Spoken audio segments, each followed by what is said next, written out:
And this is Izmir in Turkey, possibly the second largest city.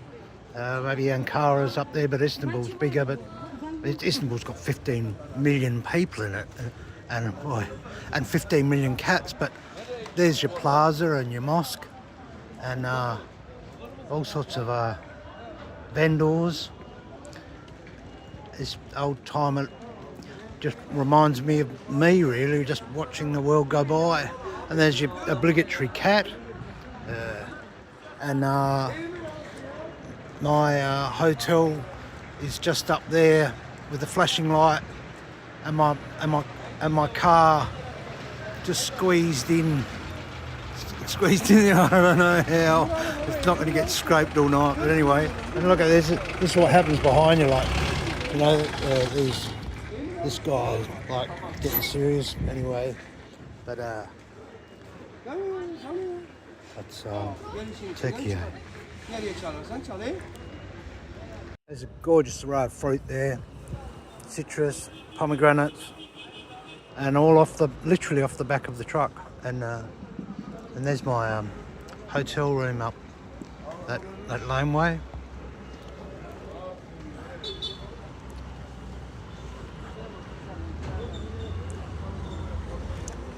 This one's an amazing coffee shop. It's got bags there. Pussycats running around. This is a lane off where my hotel is. It's just one of the mad Izmir streets. There's your ubiquitous dog there, and the minaret in the sunset back there. A car coming to run us all over. The taxi's going to just push through. You sort of got to be strong or brave or foolhardy. And then there's your man in a van, and they really get going. They're in a hurry. And so there's just this phenomenal array of goods, like halal, this stuff, and this is like this night and day. There's some tavuk, and this is a tobacco shop. Goodness knows what they were. There's your pussycat running around the lane, and my hotel's further up there. And this is an intersection with little cafes.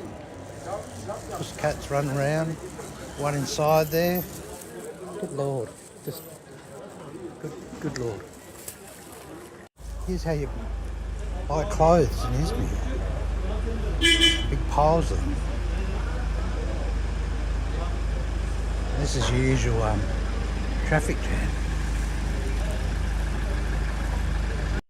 There's my hotel. Car squeezing through. I managed to park my car there. I don't know how. This is just craziness. It's just wild.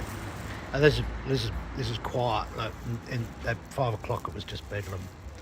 But there we are, and I'm on the ground floor, but it's quite substantial. And this is Izmir, like the contrast of the CBD skyscrapers and the tiny medieval laneway streets. Just as completely overwhelming. It's incredible. And this is Izmir on the Aegean. It's a large city, and I've stayed down there on those little laneways. And there's enormous skyscrapers all together. And this is the Acropolis of Pergamon, and an ancient citadel at the top of a mountain. Just phenomenal. There's a view out to the valley there. Considering the history of the Hellenic construction of these massive blockworks, there's the iron the linkages quite clearly seen there. And this is to top this astounding Amphitheatre and an acropolis of the Pergamon ancient city.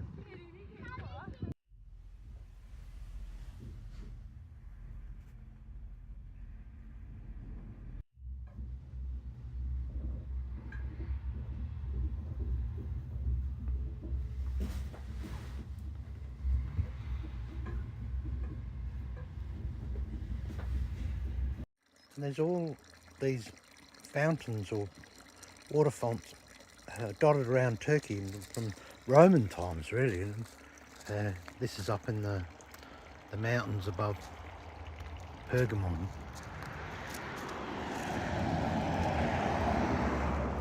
And here's the Trojan Cat Welcoming Committee. They're quite. I marvel at them. They are good. Well, Turkish cats are good tree climbers. They really go for it. And this one's obviously realised at sunset maybe the birds might be popping around. And here's another little one sneaking around. But this is my hotel in Troy. And across the road of the beautiful sunset. Across the road from the Trojan Museum. There's a little squirrel up there in the tree. Making all sorts of noise. Having a look at me, aren't she? Having a look at me in the Trojan plains and the ancient ruins.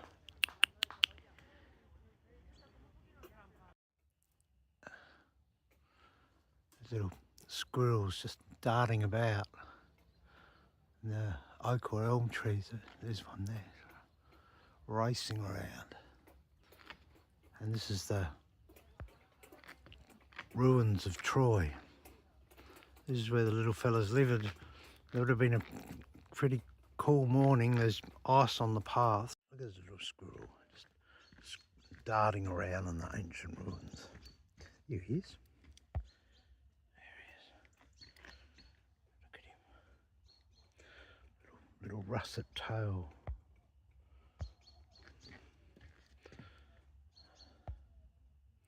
It's been a cold morning. They're all chatting about it. And the humans all have just turned up in the Museum of Troy, the ancient ruins of Troy. There's lots of them all around there.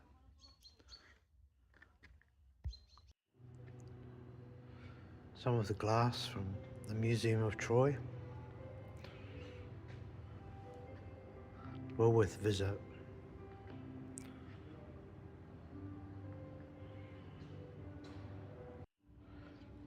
The Museum of Troy, quite special. That walkway piece that would have been an issue of they probably need to vent that a bit like aircraft windows. I mean, it's been a frozen cold night and the paths are icy outside. But it's just one of those things that probably the only thing I could fault in this entire structure. Its firmness is beyond belief. Not often the toilets get a rating, but look at this stunning area and beautiful minimal tiles.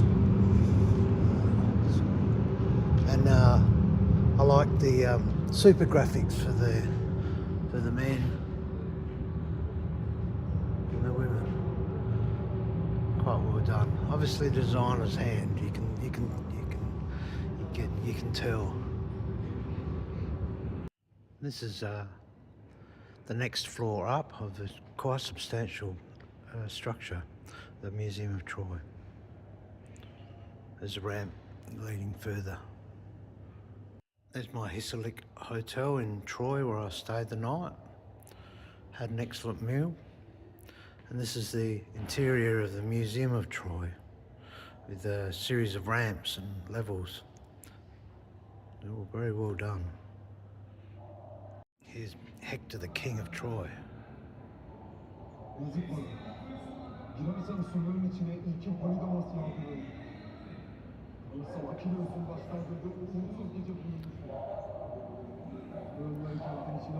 And he's reading out this poem from the Iliad as well.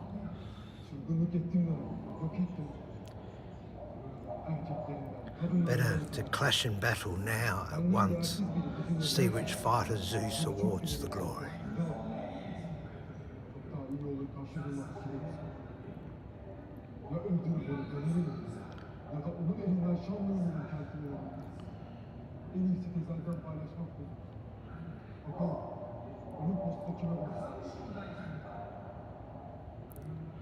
It did occur to me that the Trojans and the Turkish have been fighting battles for that peninsula for 3,000, 4,000 years before the Anzacs turned up. They really didn't know what hit them.